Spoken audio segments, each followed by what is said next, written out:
आज के इस समारोह में उपस्थित उत्तर प्रदेश सरकार में मंत्रिमंडल के मेरे वरिष्ठ सहयोगी, प्रदेश के पर्यटन और संस्कृति मंत्री श्री जयवीर सिंह जी, हिंदुजा ग्रुप के chairperson Shri A P. Hinduja ji, trustee Hinduja group Shri P P. Hinduja जी,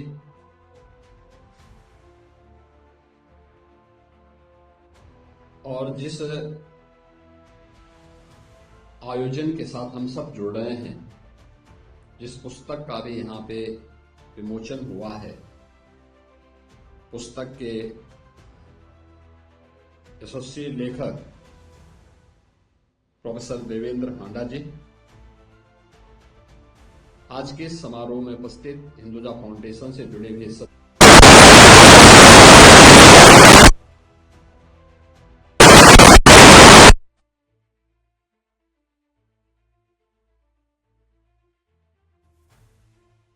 मैं सबसे पहले हिंदुजा फाउंडेशन को, इस पूरे आयोजन को आयोजित करने, भारत की धरोहर को संरक्षित करने के अपने इस अभियान के प्रति योगदान देने के लिए हृदय से धन्यवाद देते हुए आप सभी का मैं उत्तर प्रदेश सरकार की ओर से हृदय से स्वागत करता हूं, अभिनंदन करता हूं।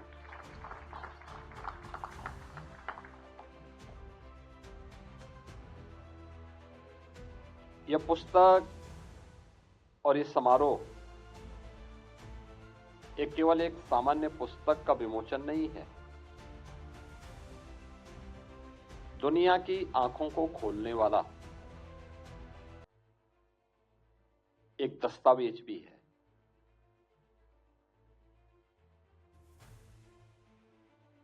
हम इस बात से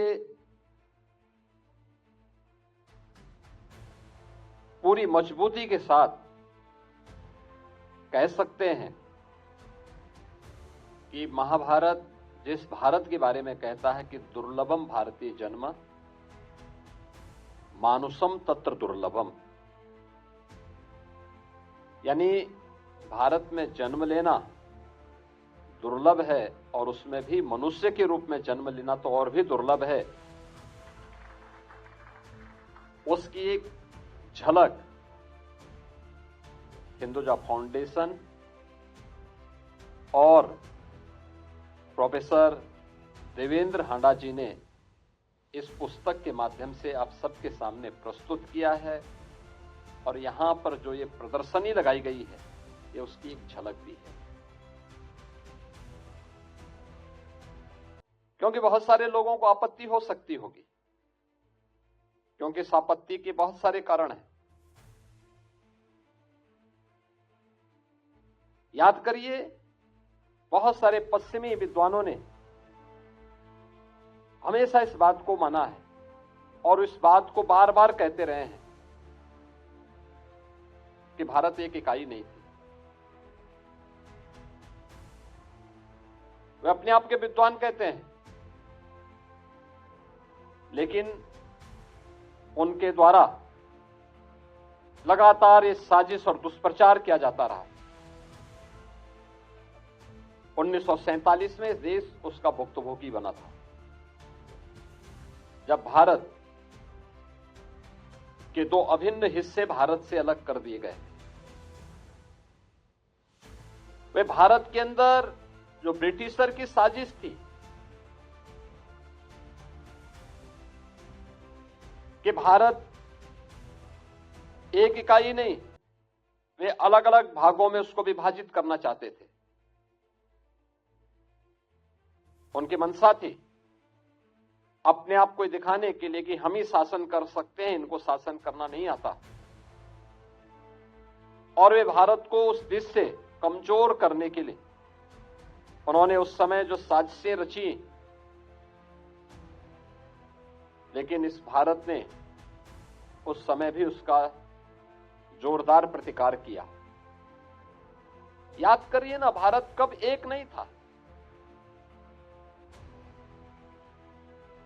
जब भारतीय मनीषा इस बात का उद्घोष करती है,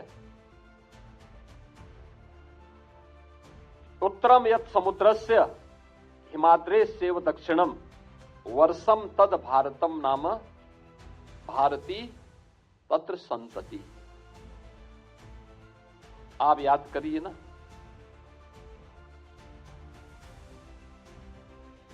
यह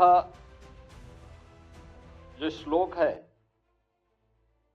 यह ब्रिटिशर ने भी नहीं दिया है और इस्लाम ने भी नहीं दिया है। भारत की हजारों वर्षों की इस विरासत का प्रतीक है, जो हिमालय से सुदूर दक्षिण तक, समुद्र पर्यंत तक फैले हुए विस्तृत भूभाग को भारतवर्ष के रूप में जानता है। यह भारतवर्ष, जिसमें वर्तमान का भारत भी है,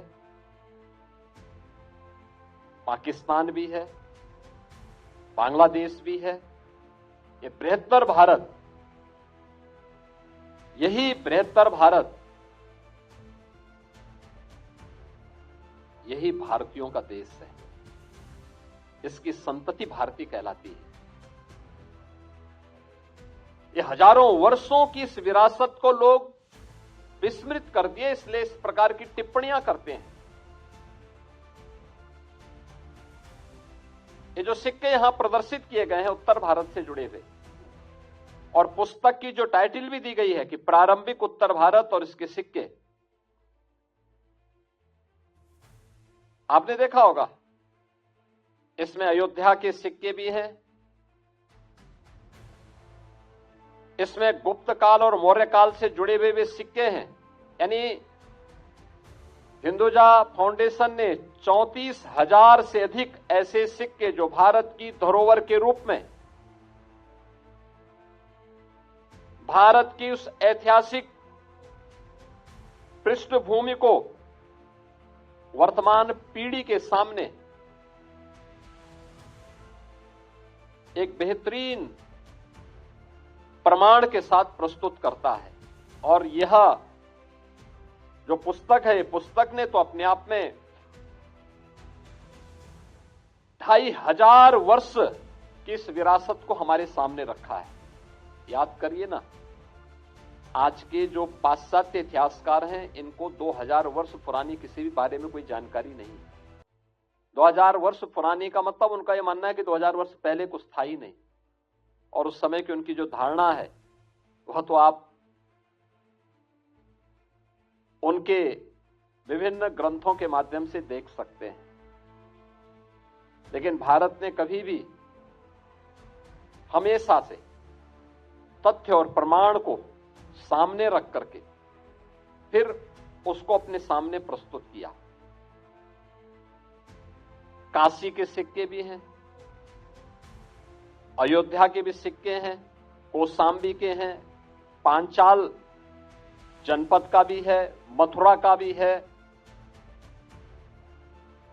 यानी उन सभी क्षेत्रों से जुड़े हुए दुर्लभ सिक्के, और उसमें भी उनकी ये सिक्के कुछ तो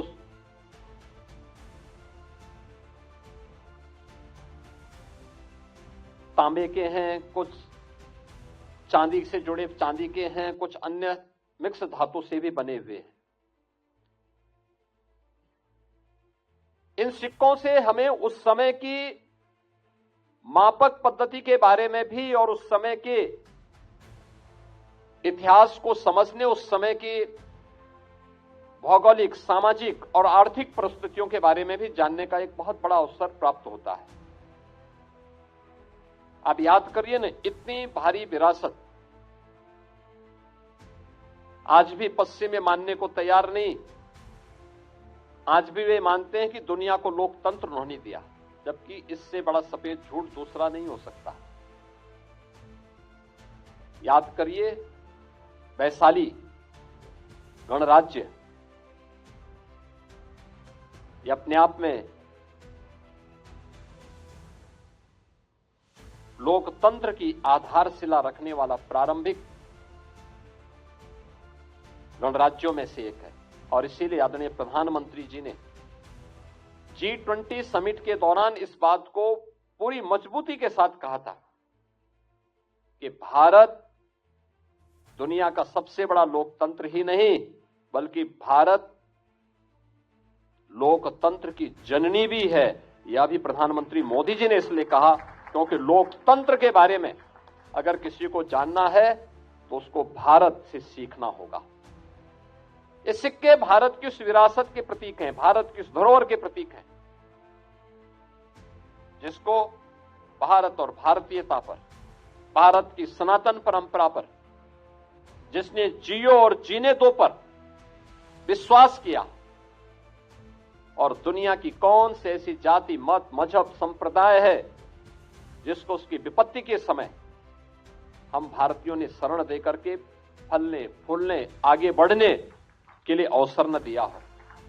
दुनिया के अंदर क्या कोई और देश है, कोई अन्य मत, मजहब या संप्रदाय है जो इस बात की घोषणा करता हो कि अयम निज परोवेति गणना लघु चेतसाम उदार चरितानाम तो वसुधैव कुटुंबकम। ये केवल भारत ही इसकी घोषणा कर सकता है, दुनिया में कोई दूसरा नहीं कर सकता है।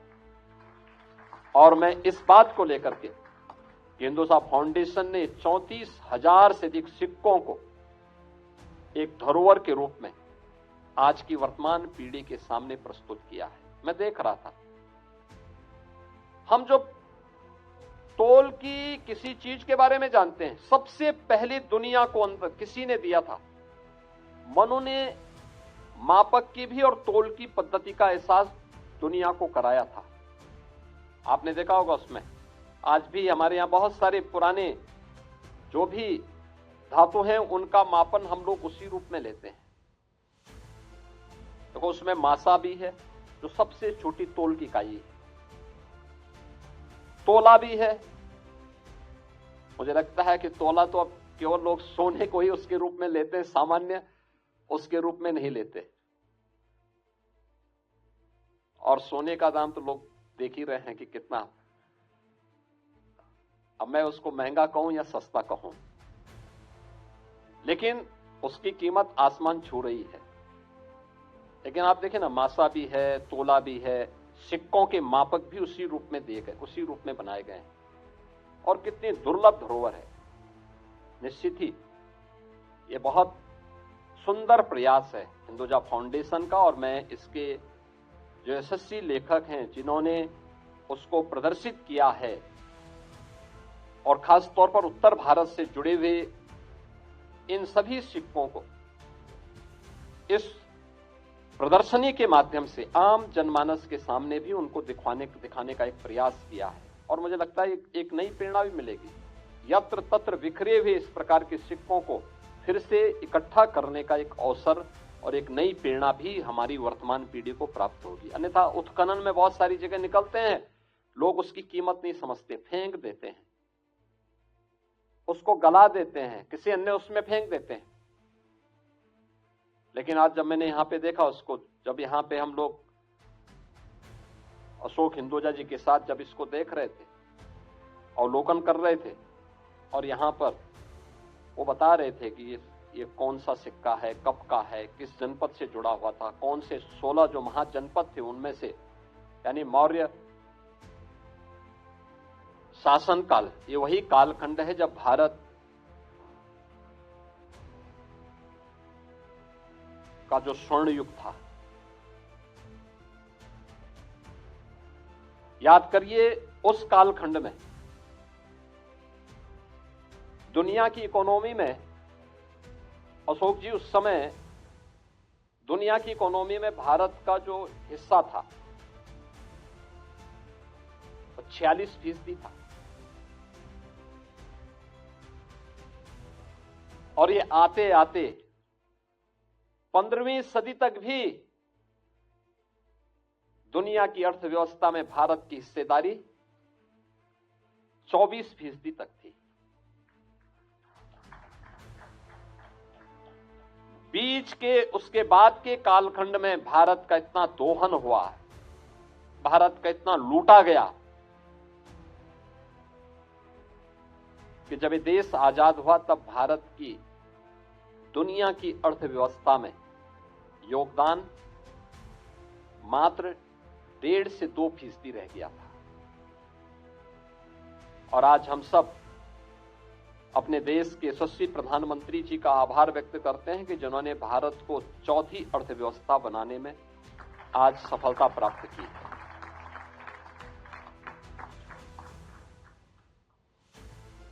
इकोनॉमी तब ग्रोथ करती है जब उस प्रकार का वातावरण हो, सुरक्षा का माहौल हो, अनुकूल वातावरण पैदा करना सरकार के साथ साथ समाज का भी समान दायित्व बनता है। सभी लोग मिलकर के जब प्रयास करते हैं तो उस प्रकार की स्थितियां पैदा करती है। आज उस दिशा में हम आगे बढ़े हैं और इसीलिए अपनी उस धरोहर को संजोने के लिए, विरासत पर गौरव की अनुभूति हर भारतीय कर सके, इसके लिए प्रधानमंत्री जी ने देश के सामने विजन 2047 रखा है। विजन 2047 का उद्देश्य भी है पंच प्रण के साथ 11 संकल्पों के साथ हर भारतीय को जोड़ना, जिसमें से पहला ही जो प्रण है वह है विरासत पर गौरव की अनुभूति करना। 500 वर्षों के बाद अयोध्या में श्री राम जन्मभूमि पर प्रभु श्री राम का भव्य मंदिर का निर्माण, ये उसी विरासत का प्रतीक है। काशी में काशी विश्वनाथ मंदिर का पुनरुद्धार और एक विशाल धाम का निर्माण, ये प्रधानमंत्री जी के उसी विजन का परिणाम है। भारत की वैदिक कालीन, रामायण कालीन, महाभारत कालीन और ऐतिहासिक पृष्ठभूमि से जुड़ी हुई धरोहर को संरक्षित करना, उसका संवर्धन करना, उसको आगे बढ़ाने की प्रक्रिया उसी का हिस्सा है। और यही है जो एक भारत श्रेष्ठ भारत की उस परिकल्पना को साकार कर रहा है। उत्तर से दक्षिण तक, पूरब से पश्चिम तक पूरे भारत को एकता के सूत्र में बांध करके विश्व मानवता के लिए फिर से भारत के उस संदेश को पहुंचाना, यही भारत का उद्देश्य है। लेकिन इसके लिए हमें उस प्रकार के वातावरण के साथ अपने आप को जोड़ना पड़ेगा। और मुझे बहुत प्रसन्नता है कि आज उत्तर भारत के जो 9,000 से अधिक सिक्कों का संग्रह हिंदुजा फाउंडेशन ने किया है, उसके लिए प्रारंभिक उत्तर भारत और उसके सिक्के, इससे संबंधित इस पुस्तक का विमोचन का कार्यक्रम यहां पर हुआ है। मैं इस पुस्तक के यशस्वी लेखक आचार्य देवेंद्र हांडा जी को और उनकी पूरी सहयोग, उस पूरी टीम को, उनके पूरी सभी सहयोगियों को हृदय से बधाई देता हूं, अपनी शुभकामनाएं देता हूं। ईश्वर उनको स्वस्थ रखें, दीर्घायु करें और वह इसमें और भी अच्छे कार्यों को आगे बढ़ा सकेंगे। इस विश्वास के साथ मैं एक बार फिर से हिंदुजा फाउंडेशन, आचार्य देवेंद्र हांडा जी और उनकी पूरी टीम के प्रति हृदय से धन्यवाद देते हुए अपनी बधाई देता हूं, अपनी मंगलमय शुभकामनाएं देता हूं। धन्यवाद।